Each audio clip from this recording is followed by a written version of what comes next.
Control, this is Monitor H reporting. Radiation reading on roof of building 19.4 Roentgen units per hour. Time 1:20 p.m. Roger, Monitor H.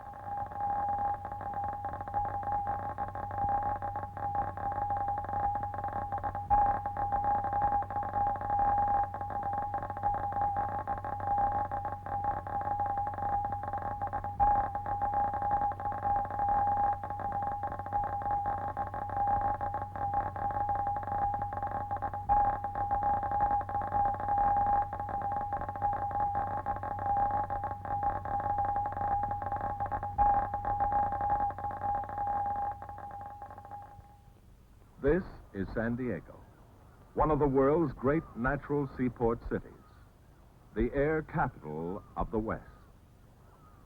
On the calm, peaceful waters of its magnificent landlocked harbor sail pleasure craft on the wings of friendly tropical breezes. Always in the background loom mighty men of war.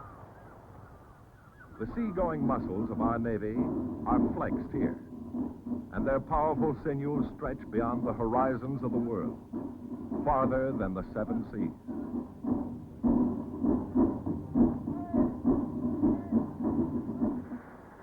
In this harbor of the sun, the wheels of industry spin night and day, forging weapons for America's arsenal of democracy. Weapons to preserve the peace. Weapons to defend the freedom America cherishes. Today, San Diego is a city of peaceful sights. Its waterfronts play host to the casual or the curious, and to the far-ranging, high-masted boats of the tuna fleet. Its famous parks and sun-kissed beaches shelter sunbathers, picnic parties, and strolling lovers. It is a peaceful haven for the very young. Its larder is overflowing. But in this age of supersonic planes and atomic bombs, San Diego is also a target city. Someday, more than waves may crash against this scenic shore. Our citizens must be keenly alert, on guard against the day an enemy may strike without warning, when death may be rained from the clouds, or strike suddenly from the bowels of the sea.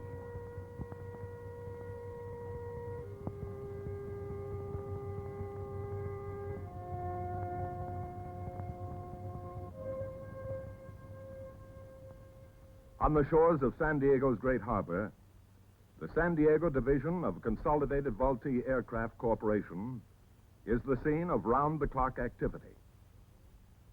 Here, during World War II, were forged many of the aerial weapons which helped win victory for the Allies. From these factories came thousands of giant Liberator bombers and squadrons of long-ranging Catalina and Coronado flying boats. Today, Convair continues to serve the nation, building tomorrow's aircraft today. Aircraft like the giant B-36, the world's mightiest bomber. The sleek military T-29 and its commercial counterpart, the Model 340 Convair liner.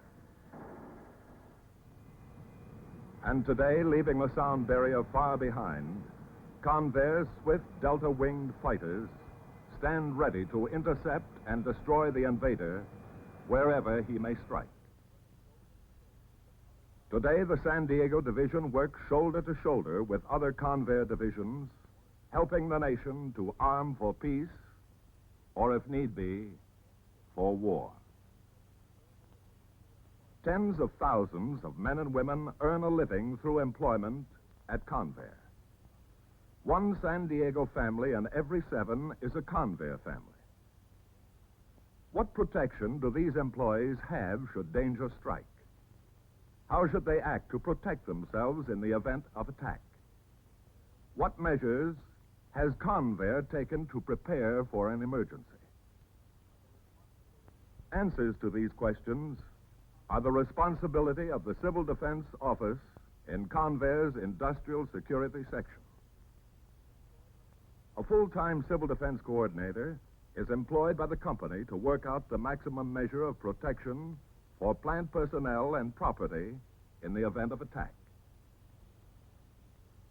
The coordinator and his staff are constantly improving civil defense plans and training volunteers in first aid, firefighting, and other vital duties.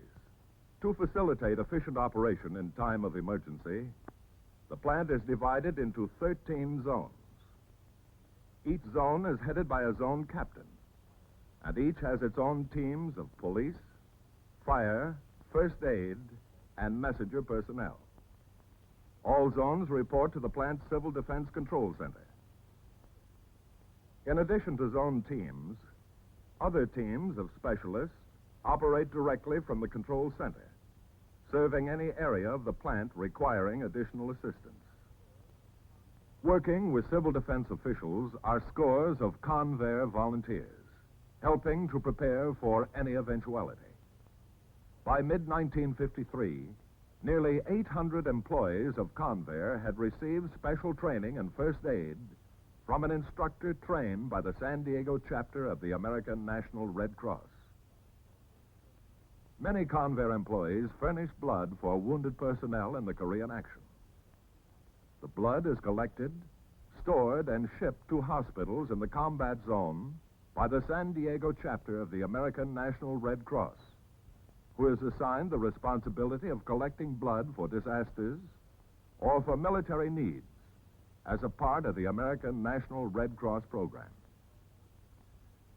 Funds for operating this Red Cross mobile aid station are derived from allocations of public contributions to the Red Cross. The personnel manning this unit, as well as this field kitchen, are volunteers. In case of disaster, the San Diego chapter of the Red Cross is prepared to set up mass feeding, as shown here, to assist the unfortunate, as a public service through your Red Cross donations. How would a Convair plant-wide program of protection operate in the event of an air attack?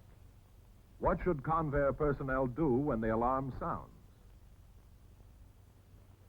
To answer these important questions, the Civil Defense Section recently staged a simulated air raid. The following scenes were photographed during this mock attack. Scattered along the coastlines of America, radar observation posts, tireless mechanical ears and eyes, endlessly search the skies for signs of danger. Teamed with these are the sentinels of the Ground Observer Corps, volunteer men and women who scan the heavens night and day, reporting all aircraft activity to the Air Force Filter Center. High atop a mountain near San Diego, the Regional Civil Defense Headquarters receives information from the Air Force Filter Center. These volunteers keep constant vigil on the movements of all aircraft, passing this information on to city and county civil defense officials. Convair receives information from this control center. Air Force Filter Center reports unidentified aircraft at X52, 12:50 p.m. Simultaneously, the Air Force Filter Center sends out the order, Yellow Alert. This alert is received instantly at Convair's Guard headquarters. Within seconds, the Civil Defense Coordinator for Convair is notified. Hello? Yes? Yes? I'll be right over. Civil defense operators phone all members of the control staff to report to Control Center. This is Civil Defense Control Center. We have received a yellow alert. Please report to Control Center immediately.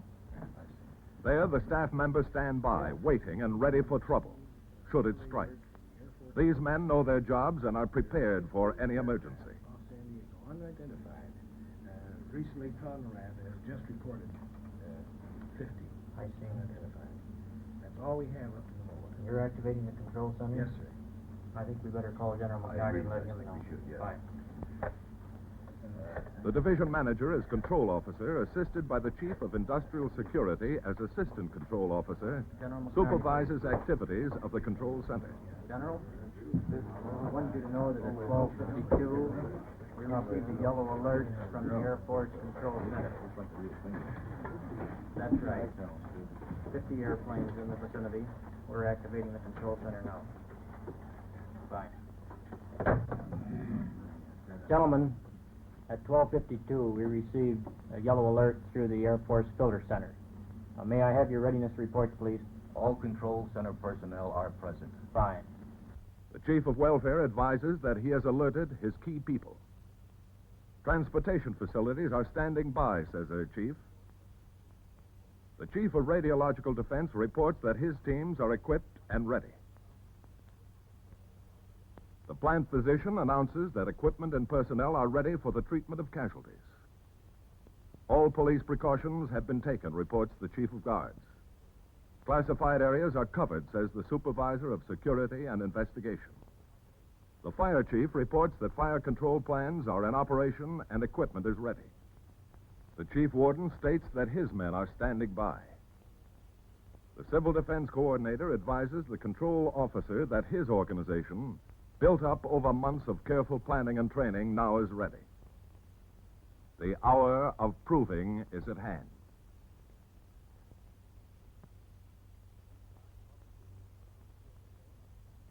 Meantime, volunteers of the Ground Observer Corps are scanning the skies. This observer has carefully studied the outlines and silhouettes of all friendly and hostile aircraft. And this knowledge enables him to spot instantly an unfriendly aircraft in the sky. Now he sights the unidentified aircraft. It is hostile. Aircraft flash. Fuel multijet very high. No delay. Foxman 53. Black. South. 2 flying southeast. This report, together with other information received by the filter center, definitely establishes that the aircraft are hostile. This calls for the red alert. Instantly, the red light flashes at Convair. The guard trips the switch to sound Convair's air raid alarm system.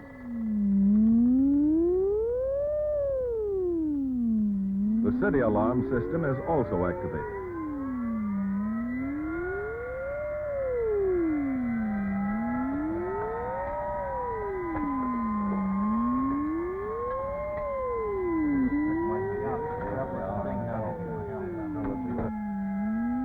Attention. Attention. Attention. Civil Defense advises that enemy attack may be immediate. Civil Defense advises that enemy attack may be immediate. Take cover. Take cover. Do not use the telephone. Do not use the telephone. Do not go out into the street. Do not go out into the street. Take cover. Take cover. Stay where you are. Stay where you are. This Convair employee, remembering his earlier training in self-protection in the event of attack, first shuts off his machine as a safety precaution. Then he seeks the nearest possible cover. In this case, his own lathe provides ready protection from falling objects. To absorb the damaging effect of ground shock, he bends his knees rather than lying flat. He places his hand on the back of his neck to help protect this vital area of his body. This employee remembers that tables and desks afford immediate protection from flying glass, falling objects, and debris. She loses no time in seeking the protection of her own desk. This man, caught in the open when the alarm sounds, runs for cover inside a building. Personnel who are far from any building may seek protection under any vehicle or other strong cover. These employees, who did not remember civil defense instructions to stay calm and seek immediate cover, are attempting to leave the plant. If they remain in the open, they risk injury or death should a bomb explode in that area. The guard, acting on instructions from Control Center, sends them back to cover and safety, saving many lives. The city waits.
last but a few minutes. When danger of further attack has been eliminated, the Air Force Filter Center orders the white alert. Within seconds, the alert is received to Convair. Attention. Attention. Attention. Civil Defense advises that danger of attack has passed. This is the all clear. This is the all clear. You can go about your normal work. You can go about your normal work. Please do not telephone for information. Please do not telephone for information. This is the all clear. This is the all clear. The lives of these men and women have been saved by their own prompt action and cooperation. Obeying the orders of civil defense personnel, they have sought cover and taken the recommended precautions. But the danger is by no means over. There is still much work to be done to save lives and to protect health. The chief warden leaves Control Center to make a survey of the plant as the control officer's personal representative. Now reports begin to filter into Control Center. A fire to be extinguished. Radioactivity reported in the yard. An injured man beneath a pile of wreckage. All these and other emergencies must be promptly and expertly handled. Each of the 13 zone captains reports to the Control Center.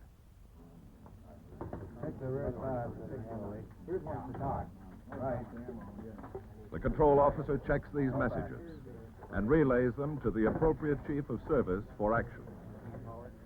The fire chief dispatches equipment and men to the blaze. The plant physician makes sure that first aid teams are sent immediately to areas where injured personnel are located. The plant engineering chief makes decisions on repair of damaged facilities. Immediately after the all clear is sounded, teams of trained radiological monitors scour the plant and grounds for evidence of radioactive contamination. With sensitive Geiger counters, they search out danger spots and report them by walkie-talkie to Control Center. Hello, Control. This is Monitor Rice reporting. Radiation reading of Building 6, 0.4 Roentgen units per hour. Time 1:22 p.m. Roger, Monitor Rice. Please. Thank you. Here's one for the radiation chief, Howard. Will you take it down to him, please? The degree of radiation in each location is charted by the radiation chief, and defensive measures are planned and executed. By plotting the reports of the monitors, the radiological chief verifies the type and strength of the bomb dropped. This bomb approximates the strength of the atom burst over Hiroshima in World War II. Throughout the plant, mobile first aid stations are moved into areas declared safe by radiological monitors and are readied for action by teams of hospital aides. These specially designed stations were built at Convair and are patterned after similar equipment used successfully in World War II. Each hospital aid team member has received a minimum of 12 hours of first aid training. Fires must be brought under control immediately. If hand extinguishers cannot subdue the blaze, the control center is notified, and additional equipment and aid are dispatched to the scene. Every precaution is taken to protect the fire. Oxygen breathing apparatus is worn while working in the smoke, and lifelines are attached to the firemen to protect them from being trapped in the blazing area. First aid teams, carefully trained for such emergencies, immediately begin a search for injured personnel. Members of these teams have been taught to use all available first aid equipment and to improvise when no equipment is handy. This crew makes a splint from lumber at hand to hold a fractured leg steady until better care can be given the patient. Stretcher teams remove the casualty to the nearest aid station for further treatment. Gloves are worn by first aiders to protect their hands from radioactive dust that might have collected on an injured man's clothing. As casualties arrive at the mobile aid station, a quick radiation check is made by a monitor with a Geiger counter. The patient is then covered with a blanket to ward off shock, and a casualty tag is attached to the patient, noting his name, address, and other important information. This data is forwarded immediately to the control center so that relatives may be notified. Blood plasma is always ready for patients suffering from excessive bleeding or radiation damage. A trained nurse administers and supervises technical treatment where needed.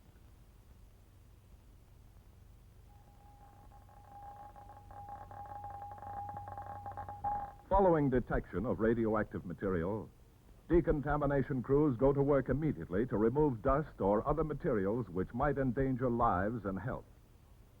These and other personnel required to operate in contaminated areas wear special badges.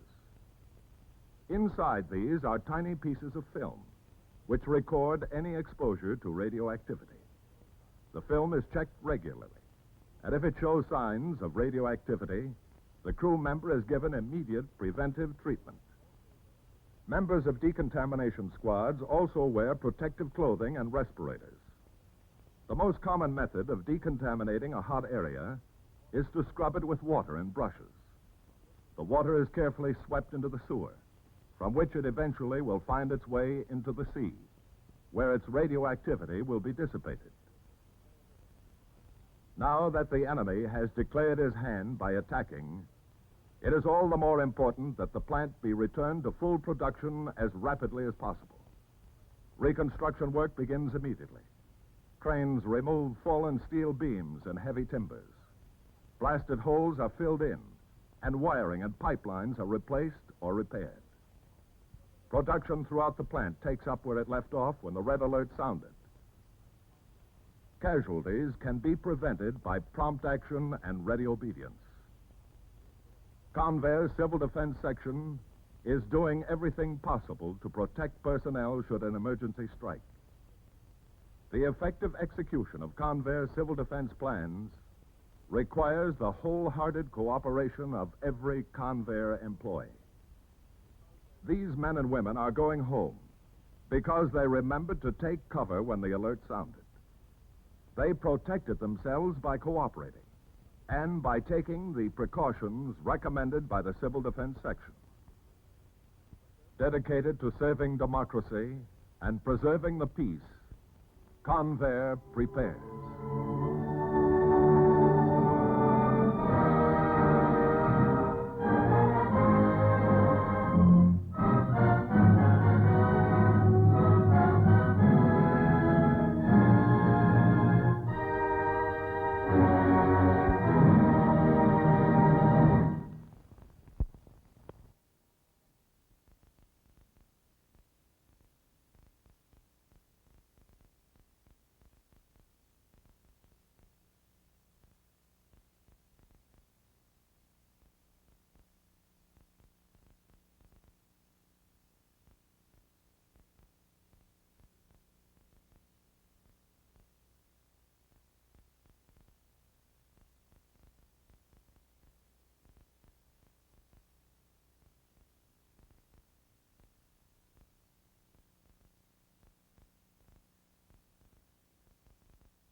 Brown Field, located 16 miles from Convair, San Diego, and just 1/2 mile north of the international boundary between Mexico and the United States, has been chosen as the site for the second phase of the XF2Y flight test program. The XF2Y, the first airplane wherein the thrust of the propellers exceeds the weight of the airplane and the first to take off vertically, is powered by a muscle-packed turboprop engine. This power plant drives contra-rotating propellers, each of which is 16 feet in diameter. The XF2Y airplane features the advantages of the delta wing, a design now successfully used on 3 other high-performance aircraft currently in advanced stages of development by Convair. The delta wing is used because of its ability to pull into the vertical without stalling. The XF2Y first flew in June 1954 inside the huge Moffett Field dirigible hangar. For these first operations, the airplane was contained in a tethering rig mounted in an area of the hangar where the overhead clearance is 184 feet. These tethered operations permitted the safe simulation of free flight and afforded an opportunity to thoroughly familiarize the pilot with the airplane's handling characteristics.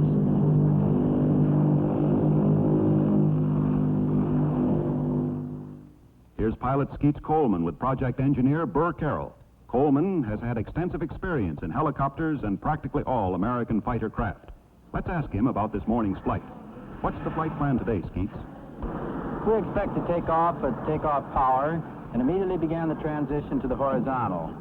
We hope to have this accomplished by 200 feet, at which time we'll start a normal climb up to about 4,000 feet. Well, Skeets, it's obvious that once you make the transition to horizontal, you are committed to reverse that transition to vertical in order to land. What preparations have you made to familiarize yourself with the technique required? As a result of about 100-odd operations in both the tethering rig at Moffett and the free hover operations here at Brown Field, we feel we know a lot about the handling characteristics of the airplane. Essentially, what is your procedure for landing? We expect to make a normal approach in a conventional flare-out. However, at this point, we're going to depart from the conventional procedure and take advantage of the lift characteristics of the delta wing.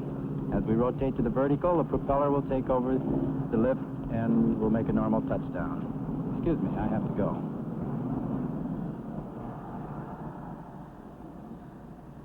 The pilot's seat is adjustable through a 45-degree arc, enabling the pilot to fly vertically in a nearly upright position. No warm-up is required of the turboprop engine, which enables the airplane to take off as soon as the turbine is brought up to speed. The absence of warm-up is obviously a tremendous advantage to tactical operations. Visualize this takeoff in terms of squadrons in a ground support operation close behind attacking troops. No landing strip required, no warm-up necessary, no extensive base facilities, and nearly immediate contact with the enemy.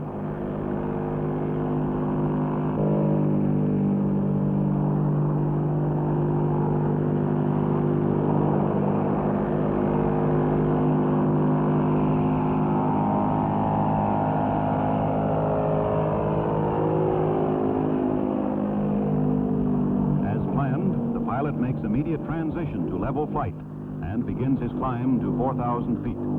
For the moment, this airplane has lost its special identity, except for that big vertical fin. It is just another good close support fighter with excellent flight characteristics.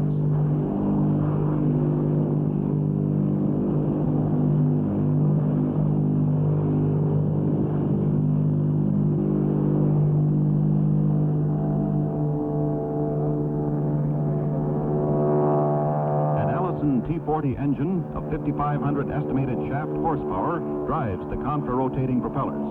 The huge blades absorb this power to produce an excess of 17,000 pounds of thrust, which makes possible the vertical takeoff of the XF2Y. The propeller wash-induced is sufficient as well to actuate control surfaces, even when the airplane is not in motion.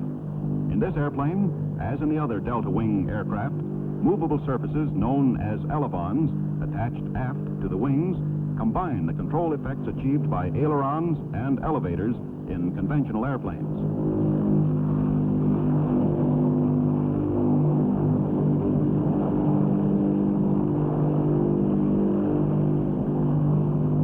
Although the pilot has never flown the airplane in horizontal flight, Complete mastery is evident from the moment he is airborne. Control of the airplane in both vertical and horizontal attitudes is naturally and reliably achieved.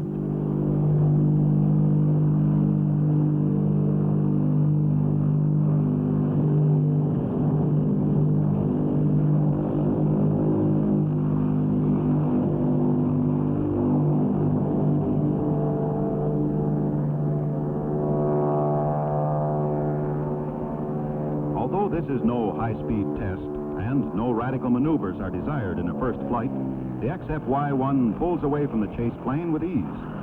This is both the slowest and the fastest propeller-driven airplane in history.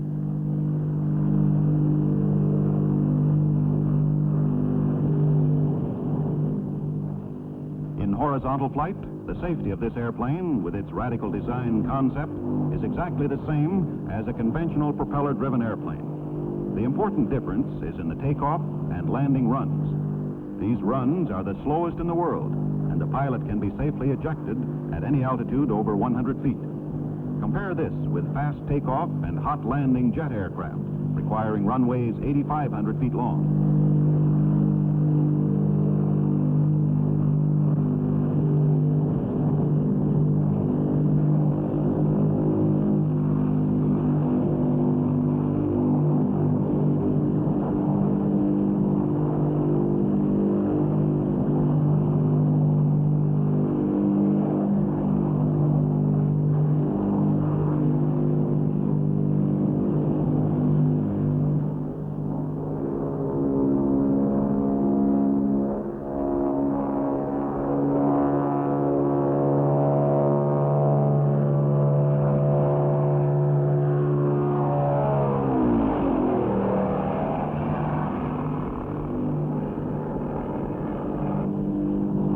Here's the approach for the landing. Notice the relatively slow speed at high angle of attack, which is normal for delta wing aircraft. A conventional airplane would flare out at this point and cut power, but the XF2Y noses up and with the application of power literally and actually hangs on its props.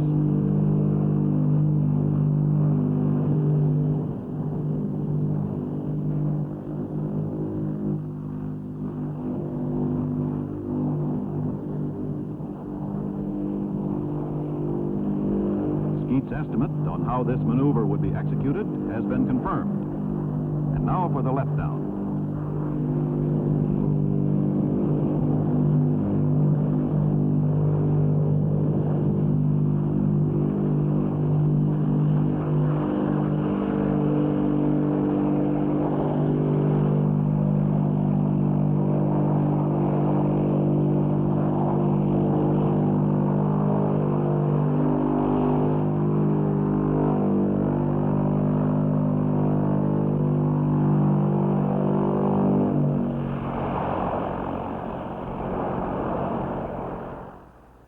Flight operation completed. The practical application of this new and radical flight concept, witnessed today in the Convair XF2Y, brings closer to implementation the ideal of tactical air assault without the necessity for elaborate fixed bases. Convair and the United States Navy have begun a new chapter in the history of aviation.